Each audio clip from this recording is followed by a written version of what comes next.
कि बतैया तोरा मम्मी गे हमरा प्यार भ गेलो कि बतैया तोरा मम्मी गे हमरा प्यार भ गेलो।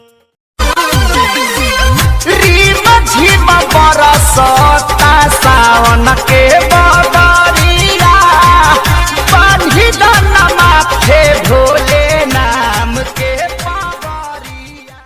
कांवर सजा के बना दी कांवरिया चलो रे भौजी पे मिल सरिया देव घर नगरिया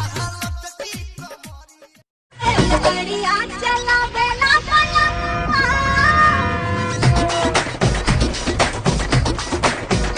गाड़िया चला बेला पला। ऐ खुदा तेरी कैसी खुदाई है, तूने कैसी ये दुनिया बनाई है, प्यार करने वालों। लहंगा तोहरा पे लागेला फिट गोरिया, टिकटॉक पे हो गइलू हिट गोरिया। ये बात तो सही बा। हमको तुमसे प्यार है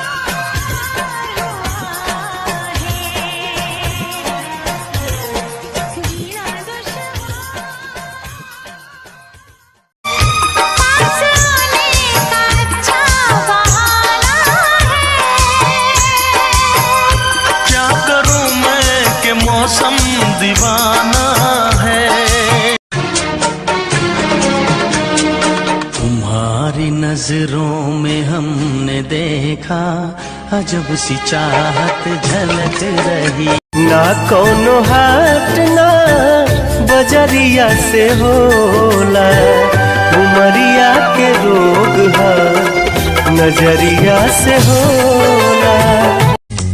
मेरे हक जो तुझसे लड़ गए रे, लड़ गए रे, लड़ गए रे। मेरे दिल की धड़कन बढ़ गई रे, बढ़ गई रे, बढ़ गई रे। बोल दीवानी ऐसे मेरे क्यों ना। बिना मौसम के बदरा बरस गइल हो, बिना मौसम के बदरा बरस गइल हो, अनजाने में मनवा। पहिले वाली उ तो नहीं खेइयारवा, अब तो बदल गइल बिया।